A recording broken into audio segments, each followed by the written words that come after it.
At exactly 6:17 that morning, my phone vibrated against the granite countertop. The screen lit up in the dim, pre-dawn light of the kitchen. It was a text from my wife of 23 years, Melissa. It read, "Plans change. You're not coming on the cruise. Emma wants her real father to walk her onto the ship. Darren is coming instead. Please don't make this difficult." I read it twice. I didn't throw the phone. I didn't put a fist through the drywall. Though God knows I could have patched it in 20 minutes flat if I had. I simply set my coffee down on the counter, the same counter I had custom built and installed 16 years ago, back when Emma was just a little girl, small enough to sit on the edge and hand me screws. I am 59 years old. My name is Daniel Mercer. I am a former military combat engineer, and for the last 2 decades, I've run a highly successful structural engineering and private security consulting firm outside Columbus, Ohio. My entire adult life has been defined by one singular principle: building things that last and protecting the people inside them. Then I typed back exactly 4 words. "Enjoy the trip, Melissa." I set the phone face down. My pulse didn't spike. My hands, normally steady as bedrock, betrayed a slight, almost imperceptible tremor, but that wasn't from anger. That was the Parkinson's. Early stage, the neurologist had told me 3 months ago, in a sterile room bathed in fluorescent light. It was a diagnosis I had carried alone, locked tight in my chest, waiting for the right moment. That $26,000 luxury cruise wasn't just a vacation. It was supposed to be my retirement trip. It was the moment I planted Melissa and Emma down, looked them in the eye, and explained that the man who had been their unbreakable shield for 23 years was going to need a little covering fire of his own in the coming decade. I had packed a manila envelope with medical records, test results, and a list of structural modifications I planned to make to our home to accommodate my eventual decline. Instead, my blue hardshell suitcase sat by the front door, fully packed, looking like an abandoned outpost. They had already left for the airport. They had sneaked out while I was out doing my morning perimeter run.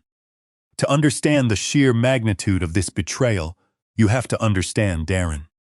Darren is Emma's biological father.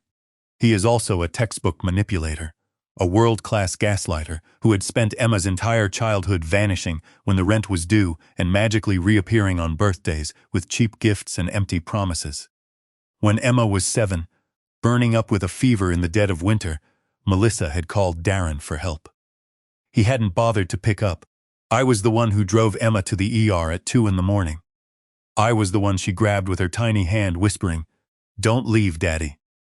That was the first time she had ever used that word for me. I had held the line for her ever since. But a few weeks ago, Darren had slithered back into the picture. He had somehow convinced Emma and her new fiancé, a soft-handed corporate kid named Greg, that he was a changed man. Melissa, always susceptible to Darren's silver-tongued charm, started making excuses for him. They planned a dinner, then another. Soon, the narrative shifted. Suddenly, Darren was the tragic figure who had missed out on his daughter's life, and this cruise, my cruise, paid for by my blood, sweat, and sleepless nights, was the perfect opportunity to give him the family vacation he deserved. I had figured Darren would just come to the dock, wave them off, and play the tragic hero for the cameras. But that text message at 6:17 a.m. made it crystal clear. I was being replaced. I stood in the profound silence of my kitchen and let the tactical reality wash over me. For 23 years, I was the heavy artillery. I was the man they called when the engine blew, when the bank threatened foreclosure, when the shadows got too dark. But in their eyes, I wasn't a father. I wasn't a husband. I was just a glorified handyman with a heavy wallet. The second a more comfortable, more biologically convenient seat opened up at the table, I was discarded without a second thought. My phone buzzed again. Another text from Melissa. "Emma has waited her whole life for this. Darren is family. You have to understand. Emma hadn't waited her whole life for Darren. She had me her whole life. But in the twisted, rewritten history, they were now telling themselves, my 2 decades of sacrifice were just the preamble to Darren's glorious return." I walked over to the front door, picked up my blue suitcase, and carried it back to the master bedroom. I didn't feel heartbroken. I felt a cold, terrifying clarity settling over me. The kind of clarity I used to feel in the military right before a breach. In war, you don't mourn the collapse of a compromised position. You rig it with explosives and fall back to a stronger one. I picked up my phone and called Arthur Bennett, my attorney. Arthur had handled my firm's contracts and liability disputes for 20 years. He was sharp, ruthless when necessary, and utterly devoid of sentiment. "Arthur," I said, my voice cutting through the morning silence like a serrated blade. "I need you to pull the Mercer file, all of it, Daniel. It's 6:30 in the morning. Aren't you supposed to be boarding a flight to Miami?" "There's been a change of command," I replied. "I want to know exactly what is mine, what is hers, and how I walk away from this marriage without breaking a single law. I want total asset separation, and I want the title on the house confirmed." There was a long pause on the line.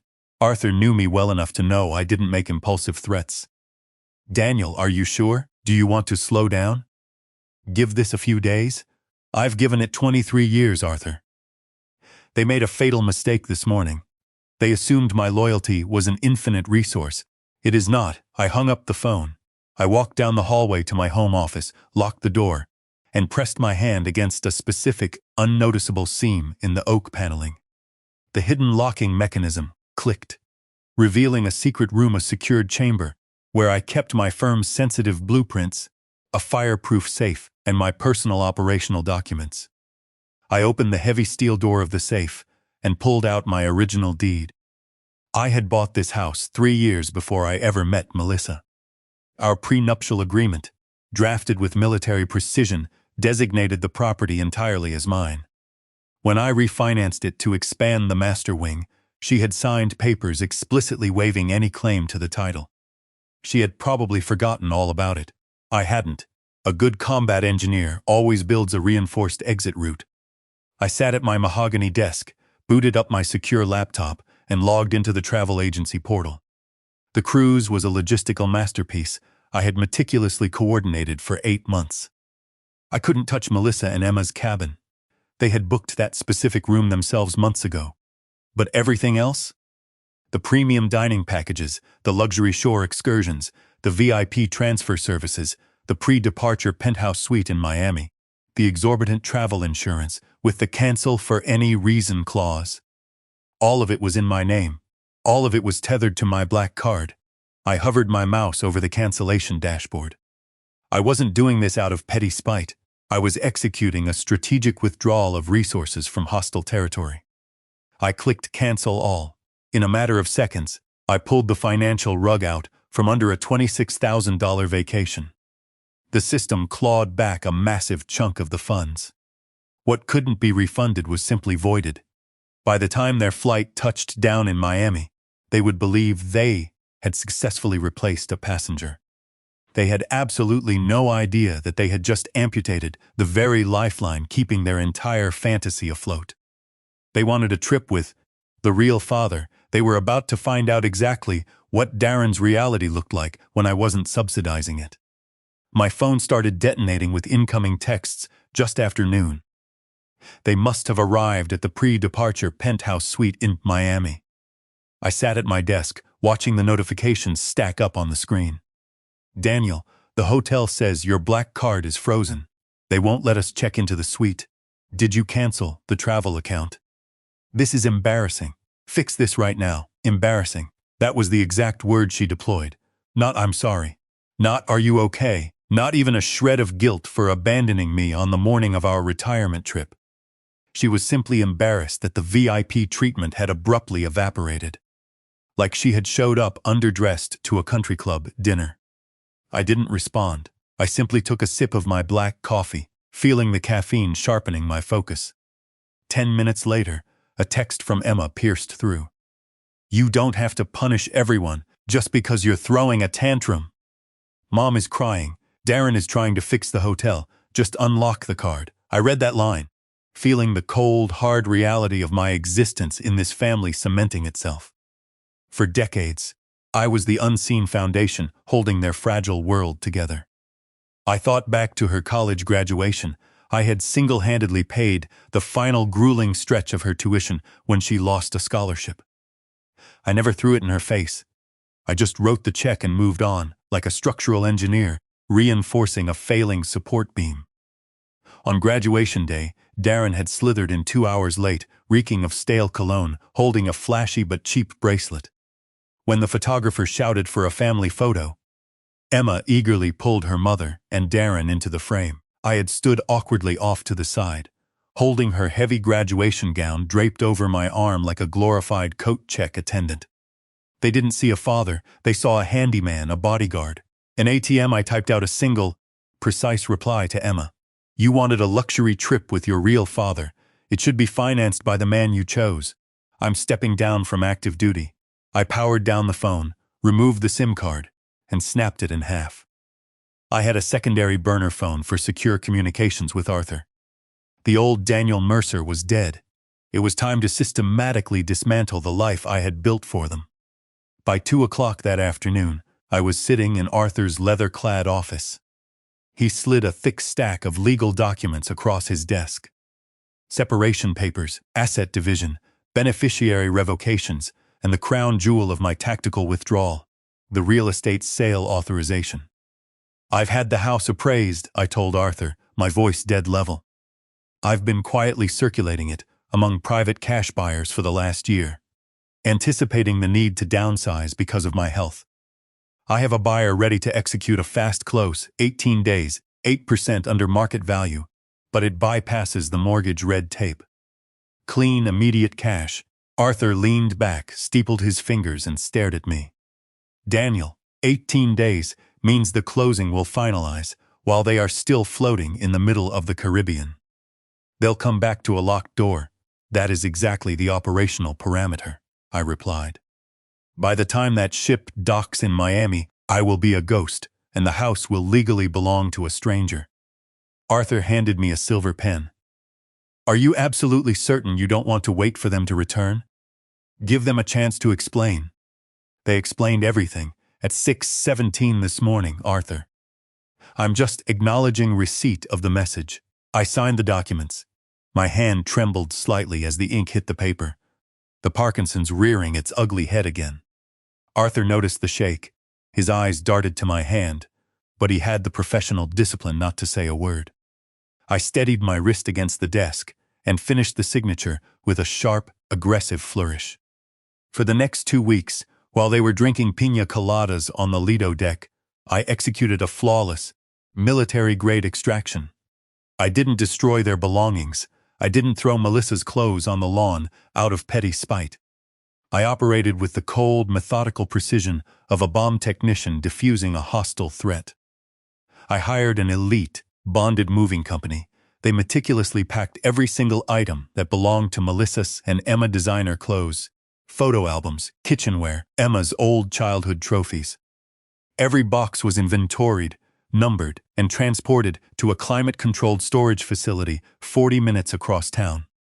I paid the unit's rent 6 weeks in advance, ensuring they had a secure landing zone. It made me look prepared, legally bulletproof, and utterly detached. It was a surgical strike. I packed only what belonged to me: my father's weathered steel toolbox, my classified military service records, the heavy wooden chair I had built by hand when my contracting business was just me and a beat-up truck, and one severely worn photograph of Emma at 7 years old, asleep on my shoulder after a brutal 3-day hospital stay. On the back, in my own handwriting, it read, "My girl is finally coming home." I didn't throw it away, but I didn't keep it out, either. It went deep into a locked ammo crate. The house slowly emptied, echoing with the ghosts of 23 years of misplaced loyalty. I found a secluded single-story rental cabin near Buckeye Lake. It was quiet, defensible, and close to my neurologist's office. It had a large detached garage where I could rebuild an old fishing boat and let the deafening silence wash over me. On day 7 of their cruise, the ultimate confirmation of their treachery arrived. I was sitting in the empty living room of the Columbus house, finalizing the title transfer, when my secure email pinged. It was an automated transcription and audio file of a voicemail from Melissa. She had accidentally pocket-dialed my old number while talking to Darren on the ship's balcony, leaving a brutal 2-minute recording of their private conversation. I clicked play. The audio crackled, backed by the sound of ocean wind. "He's bluffing, Melissa." Darren's voice slithered through the speakers, dripping with arrogant condescension. "Men like Daniel don't have the spine to actually leave. He needs people to take care of. He'll fold the second we get back. He's a handyman with a hero complex." Melissa laughed, a sharp, cruel sound that felt like a knife slipping between my ribs. "You're right. He threw a little tantrum by freezing the card, but he won't walk away from the house. He built his entire pathetic life around needing to be needed." "Exactly," Darren sneered. "Let him pout. I'll smooth it over with Emma. By next month, he'll be back to paying my daughter's bills and fixing the plumbing." I stopped the recording. The silence in the empty house was deafening. They hadn't just replaced me. They had weaponized my devotion. They saw my loyalty as a weakness to be exploited, an endless resource they could mine until I was a hollow, trembling shell. Darren had made a fatal mistake leaving that voicemail. He had confirmed exactly who he was, and Melissa had confirmed exactly who she had become. The next morning, I stood in the driveway and handed the keys to the new owner, a young, hard-working guy with a pregnant wife and a golden retriever hanging its head out of their truck window. He shook my hand, his grip firm and grateful. "Take care of the place," I told him, meaning every word. "It's got good bones." I left a sealed manila envelope in the mailbox, explicitly addressed to Melissa. Inside was a heavy iron key to the storage unit, the facility's address, full copies of the finalized real estate closing documents, a stack of cash sufficient for a 2-week stay at an extended stay hotel, and a single-page letter. I climbed into my truck, put it in gear, and drove away from 23 years of my life without checking the rearview mirror once. Meanwhile, somewhere in the Caribbean, the cracks in Darren's fraudulent facade were already beginning to violently splinter. With my financial backing completely severed, the reality of their family trip had devolved into a miserable, penny-pinching nightmare. Darren, who loved to play the big shot when he was spending my money, was suddenly forced to cover exorbitant overflow charges on his own maxed-out credit cards. The complaining began instantly. He avoided dinner tabs. He screamed at the concierge about the cost of the ship's internet. He visibly recoiled when Emma asked him to pay for a jet ski excursion, snapping at her to grow up and pay her own way. The fantasy of the real father was bleeding out on the deck of a luxury liner, and I was already 3 steps ahead, waiting for the inevitable collision. One night at dinner, the cracks in Darren's facade shattered completely. They were sitting at one of the ship's mid-tier restaurants, because Darren had aggressively refused to pay the upcharge for the premium steakhouse I had originally booked. The atmosphere was incredibly tense. Greg, Emma's fiancé, was staring uncomfortably at his plate while Darren loudly berated the waiter over the price of a bottle of wine. Emma, trying desperately to salvage the image of the man she had traded me for, attempted to steer the conversation to safer waters. "Do you remember when I was 12? She asked Darren, her voice tight. "When I had that terrible stomach infection and had to stay in the hospital for 3 days. It was a blur of fluorescent lights and beeping monitors." Darren swirled his cheap wine and flashed his signature, hollow smile. "Of course I remember that, sweetheart. Which hospital was it?" Emma asked softly. Darren froze. The smile didn't reach his eyes. "Well, it was the main one downtown, wasn't it?" He didn't know. He hadn't been there. I had been there. I had slept on a brutal molded plastic chair in that freezing pediatric room for 3 nights straight, drinking terrible vending machine coffee and holding her hand while she cried. Emma's face fell. The silence at the table was suffocating. Greg shifted uncomfortably. "What food couldn't I eat after the surgery, Darren?" Emma pressed, her voice trembling now. "What was the one thing I was allergic to?" Darren's face flushed with anger. He hated being tested. He hated being exposed. "Jesus, Emma, it was over a decade ago. Am I supposed to remember every single dietary restriction you had as a kid? I had things going on too, you know." That was the moment the illusion shattered. Emma realized, staring across the table at the man she had elevated above me, that he didn't just fail to know me. He barely knew her, either. Later that night, my secure burner phone buzzed. It was a text from Emma. A single, specific phrase. "The roof is leaking." I stared at the glowing screen in the dark of my quiet cabin. "The roof is leaking." It was our secret distress code. I had taught it to her when she was 14, right after she got her first cell phone. I told her, if you are ever in trouble, if you are ever somewhere unsafe and need extraction, you text me that phrase. I don't care what time it is, I don't care where I am. I will come get you, no questions asked. She had used it twice in high school to get out of bad parties. I had always shown up within 15 minutes. But this wasn't a bad party. This was a bed she had enthusiastically made for herself. She was using our sacred emergency extraction code because the man she had replaced me with was turning out to be exactly the deadbeat I always knew he was. She didn't need a father right now. She needed a handyman to fix her mistake. I didn't reply. I powered down the phone. My watch had ended. They flew back into Columbus on a Tuesday afternoon. The sky was overcast, heavy with the threat of rain. Darren tagged along in the cab from the airport, mostly because Melissa had demanded it. She wanted him there as a human shield, assuming she was walking into a screaming match with a jealous, broken husband. She still believed this was a conversation that could be talked through.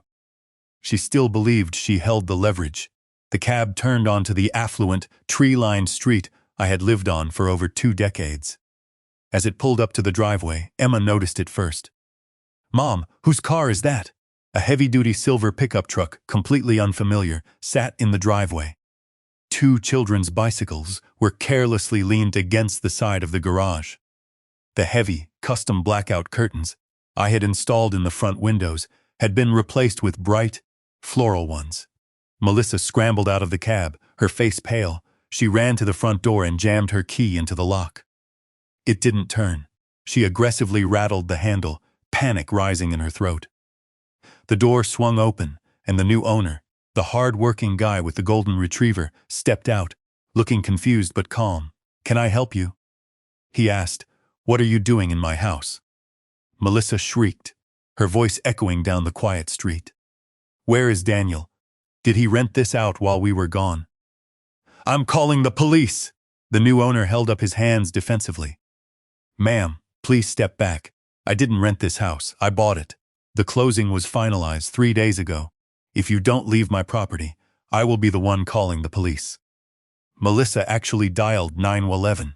When the Columbus PD cruisers rolled up, lights flashing, the officers checked the new owner's finalized deed, confirmed the legality of the immediate cash sale, and sternly instructed Melissa to step off the private property. That was when I pulled up. I parked my truck across the street, killed the engine, and stepped out. I was wearing my heavy canvas work jacket and steel-toed boots, walking with the slow, deliberate, unshakable gait of a man who owned the ground he walked on. I didn't look like a heartbroken victim. I looked like a general surveying a conquered territory. "Daniel!" Melissa screamed, lunging toward me. 2 police officers immediately stepped between us. "What the hell have you done? Where is all our furniture? Where are my clothes? Are you insane?" Darren puffed up his chest, stepping forward in an attempt to look intimidating. He was a few inches taller than me, but he had the soft, bloated posture of a man who had never been in a real fight in his life. "Listen here, Mercer," Darren barked, jabbing a finger in my direction. "You're not going to get away with this. You can't just throw your family on the street because your feelings got hurt. It's illegal." I didn't raise my voice. I didn't break eye contact. I spoke with the icy, lethal calm of a combat veteran. "You're standing on public property, Darren. Lower your voice, or I'll lower it for you." Darren sneered, stepping closer, trying to call what he thought was a bluff. He reached out and aggressively shoved my shoulder. "You think you're tough, old man? You're nothing but a glorified handyman." One fatal mistake. I didn't think. Training took over. My left hand shot out, grabbing his extended wrist, twisting it sharply outward, breaking his balance. Simultaneously, I drove a devastating, short-range right cross directly into the bridge of his nose. The sound of cartilage snapping echoed over the police radios. Darren crumpled to the pavement like a dropped sack of cement, clutching his face, blood instantly welling between his fingers. The police officers didn't even draw their weapons. They had seen Darren initiate the assault. One of them simply sighed and called for EMS. I warned him, I said calmly to the nearest officer. The officer nodded in tacit agreement. Melissa was left absolutely speechless. She stared at Darren, writhing on the ground, and then stared at me, her eyes wide with shock. This wasn't the subservient, eager-to-please provider she had manipulated for 2 decades. This was the man who had built her fortress, and she was suddenly realizing exactly what he was capable of when he decided to tear it down. Your belongings are perfectly safe, I said, my voice echoing over Darren's pathetic groans. I reached into my jacket and pulled out the thick manila envelope. I tossed it onto the hood of a police cruiser. Everything you own was packed by bonded professionals. It is currently sitting in a climate-controlled storage unit, 40 minutes from here. I paid the rent 6 weeks in advance. Inside that envelope are the keys, the facility address, the finalized real estate documents, and enough cash to cover a 2-week stay at a hotel. Emma stepped forward, tears streaming down her face. Greg, her fiancé, stood frozen behind her, looking utterly terrified of me. Dad, please, Emma choked out. Why are you doing this? We can fix this. You didn't even answer my text.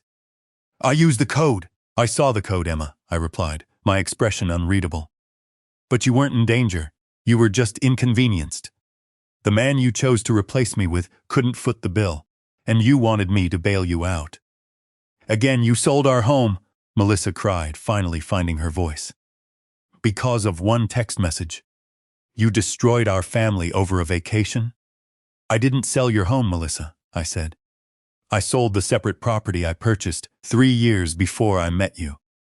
A property you explicitly signed away any rights to during the Master Wing refinance. Arthur has provided all the documentation. I took a slow breath, letting the final, devastating truth out. And I didn't sell it because of your text message. I had been planning to sell it for over a year. I have early-stage Parkinson's disease. My motor functions are degrading. I needed to downsize to a single-story property. I had planned to tell you both on the cruise. I was preparing to fight this disease with my family by my side. The silence that fell over the street was absolute. Even Darren stopped groaning. Melissa's mouth opened, but no sound came out.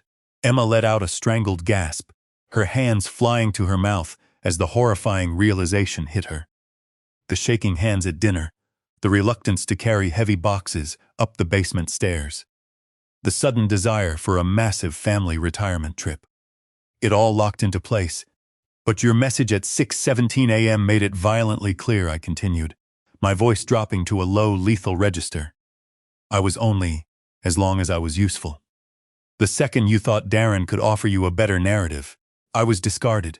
You wanted the real father. Well, here he is. He's bleeding on the pavement, crying over a broken nose, with maxed-out credit cards and no plan. I turned my back on them. I'm not financing a life where I am treated as temporary. I walked past them, climbed into my heavy-duty truck, and drove away. I didn't check the rearview mirror. The fallout was as swift as it was predictable. EMS loaded Darren into the back of an ambulance to reset his shattered nose. Melissa, desperate and panicking, turned to him, assuming they could at least stay at his apartment until she figured out her next legal move against me. Darren, blood staining his shirt, immediately started backtracking. My lease doesn't allow long-term guests, he mumbled through the gauze. I just need some space to heal, Melissa. You understand, not even me. Emma had asked, her voice cracking. Darren couldn't even look her in the eye. We'll figure something out later. He deflected, the exact same empty promise he had been making for 2 decades. Emma finally realized, standing on the sidewalk with her belongings packed away in a storage unit, that Darren was never going to be the safety net I had been.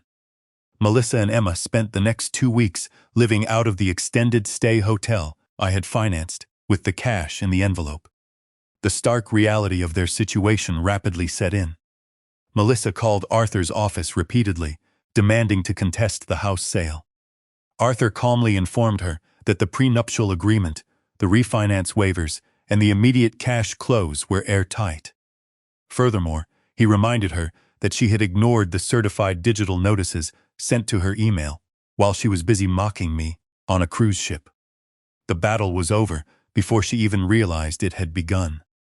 4 months passed. I settled into my quiet life at the cabin near Buckeye Lake. The Parkinson's was manageable. Some mornings, the tremor in my hand was worse than others. Some days, the medication left me feeling sluggish and foggy. But I learned to build my schedule around what my body could handle. Instead of grinding myself into dust to meet the impossible demands of a family that didn't respect me, I took a substantial portion of the cash from the house sale and established a trade scholarship fund at a local community college. I had hired plenty of young kids over my career who had immense talent but couldn't afford the certification courses for welding, HVAC, or advanced structural engineering. I knew what a fair shot could do for someone because I used to be one of them. In late autumn, the college hosted a small announcement ceremony in their auditorium. I was invited to speak. I stood at the podium, looking out at a sea of eager, hard-working young people, and talked about responsibility, discipline, and the profound value of building a life out of things that actually last. When I finished, the applause was genuine. As I stepped off the stage, I saw them. Melissa and Emma were standing near the back of the auditorium. Darren was nowhere to be seen. He had predictably ghosted them a month prior when the financial reality became too heavy for him to bear.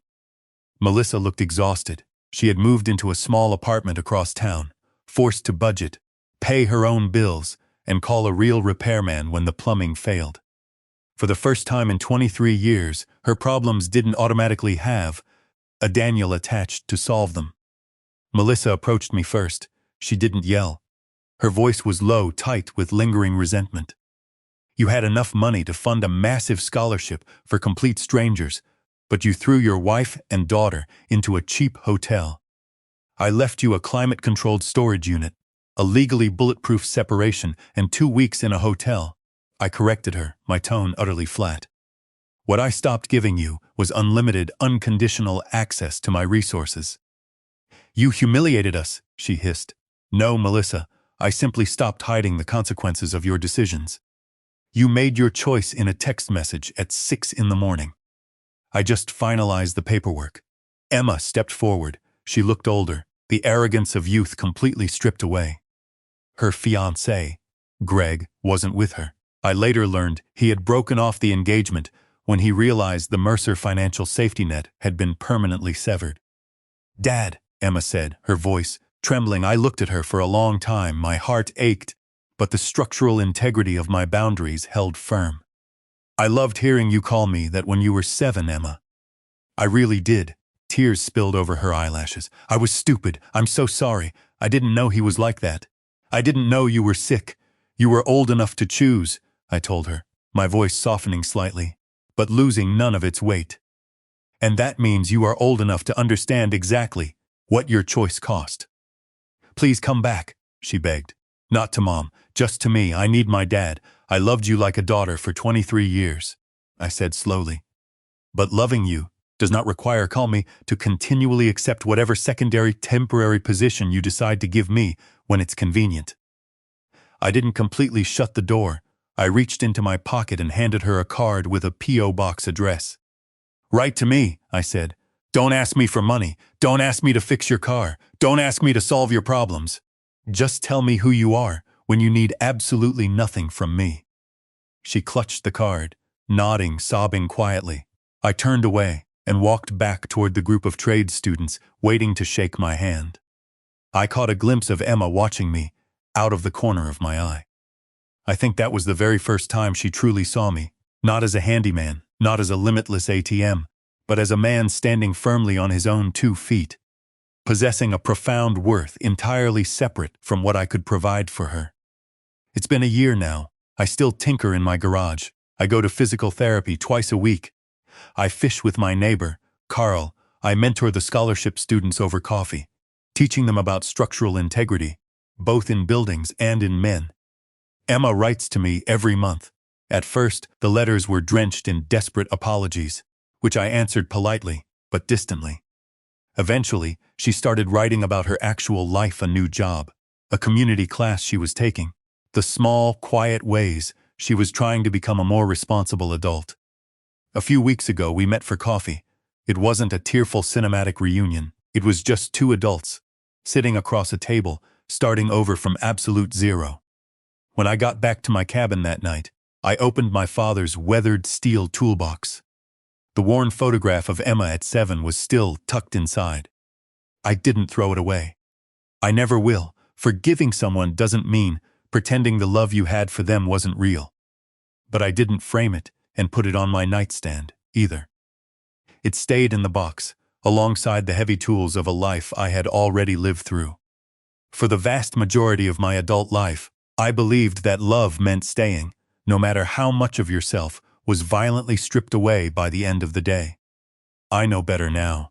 Sometimes true love, the kind that preserves your soul, means executing a tactical retreat before resentment turns you into a monster you don't recognize in the mirror. They thought I disappeared to punish them. The truth is much simpler. I disappeared because, for the first time in 23 years, I finally understood that my life belonged to me, too. Don't let their greed trap you. If you've ever had to execute a hard withdrawal from someone you loved just to hold on to your own sanity, I want to hear about your tactical exit in the comments below. Stay strong, protect your perimeter, and don't forget to like and subscribe for more stories of ultimate retribution.